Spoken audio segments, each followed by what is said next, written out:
Hello and welcome back to our ongoing coverage of The Division. My name is James and I'm here once again with Andy Hartup. Hello, Andy. Hello. Hello. So, Andy, day 14 in The Division. It's been out 2 weeks now.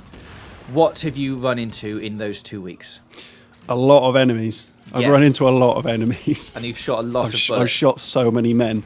I'm beginning to question whether or not I'm actually the good guy anymore. I've killed so many men. I've probably killed more men than that virus that wiped out the rest of New York. No, all those men are bad. That's made clear to you quite a lot. Okay, yeah. Well, that's fine. You have to shoot all the men. Okay, yeah. Because they are bad men. Okay. So day 14 then, everyone's pretty much at the end game now. Yep. So what does that entail once we've hit maxed rank?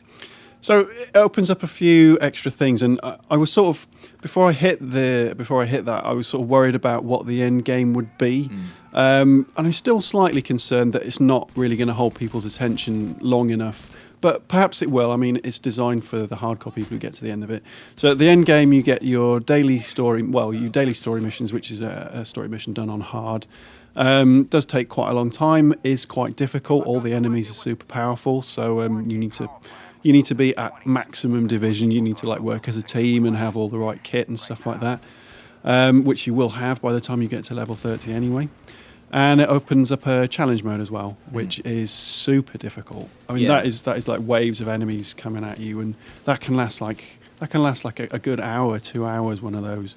They are really, really tough. So the challenge missions are things that you definitely can't solo on your own. Like these are the big. Inevitably, someone will, and they'll post a video of it. But my God, that person is a madman. So the hard mode level, when you go into that, the enemies are about, I think they're all level 31, and they all have those purple health bars. So which means they've got armor and stuff like that. Yeah. And then the challenge mode, everyone is 32 elites. Yeah. And they're pretty good at shooting. Yeah, they are. And they move around quite quickly as well. So what's the point then? What's the point of doing these daily and hard mode missions? Well, you get better kit. There's more chance of you getting a decent drop. An incrementally better gun or an incrementally better piece of armor. I don't know how exciting that really is, because even though the higher level weapons, you start getting stuff like weapon perks and things in them, they don't make an enormous difference to the gameplay. And because the enemies level up as well, your perks feel even less significant. It just feels like you're keeping pace. But collecting new stuff, as we found out in all other of these persistent games, is good fun. It's always nice to get something that's better than something else you've got. The other thing that you unlock when you get to level 30 is a new credit system called Phoenix credits. These Phoenix credits can be exchanged with... Oh God, it's one of the guys in your home base who I can't remember the name of now. He's like a weapons vendor. Yeah, he's the special weapons vendor, and you can exchange them with Dark Zone vendors as well for better kit. Phoenix coins will unlock. Phoenix credits will unlock.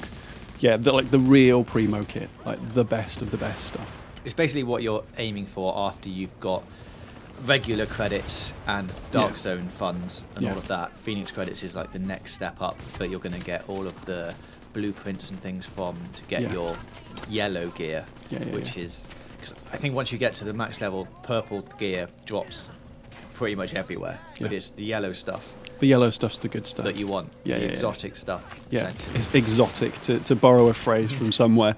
That is the stuff you want, and that is very much the end game. Like the end game in the dark zone is, it's the real stuff that's in the core of it. It's really difficult, so you need to be level 30 to really take that on anyway. And again, that is at the point where you can't really solo the dark zone. You will go in there and you will get slaughtered. So you do need to sort of team up and take those things on. You're facing proper named enemies who are essentially like mini bosses all the time, and dropping them does give you Phoenix credits, which is great, but it's incredibly difficult. So I guess the big thing that we're working towards here is in April we got Falcon Lost coming in, which is the incursion. Yes. The minimum recommended gear score for this is 150. Yes. Now no one really knows what that is I yet. don't know what a gear score is. Well, it's because it's not on the UI at the moment. So there's no way of telling what your gear score is. Yeah. Which seems a bit weird to already have something going. You need to be at this level, but not knowing how you're there. So I guess everyone just needs to have. Well, it should be fine because there aren't any other statistics in the game that you need to keep track of. I mean, why not just throw in another arbitrary number? In all seriousness, yeah, it probably just sounds like a qualifying thing. Like you need to be 30 light in Destiny to do certain missions, or 40 light, or whatever. So, yeah, the incursion, it sounds an awful lot like a raid, to borrow another term from somewhere. I'm sure it'll be a lot of fun, but I struggle to see, and I'm desperate. I could be proven wrong. I struggle to see how the gameplay is going to vary that much from any of the regular missions, or indeed from like the challenge mode or the daily story things. Like there are certain beats that you hit, but essentially you're doing the very much the same thing again and again. You're going somewhere, either pushing a button or shooting something, and then there's a big boss at the end. So I'm sort of excited to see what an incursion could be, and how it will change the gameplay. But I wonder how much it actually will, and how much it will just feel like one mega mission. Because if it is just another mission with some more shooting in, that basically just feels like the same missions again, but maybe a bit longer and a bit harder. Yeah. So you feel like it needs to do something. Yeah. Like add, I guess puzzle elements are hard because there's no real jumping. So it's going to have something else in there. When you went into the Vault of Glass in Destiny for the first time, it felt really alien, and it changed the way that you played the game. There were different sets of rules. You weren't even aware of what the rules are. You had to figure it out for yourself. Just seemingly impassable gaps, things like that. I don't know how the Division's going to do that, because its systems, although very, very deep and very, very technical, they're not that difficult and they're not that varied. So I just don't know what it's going to be like.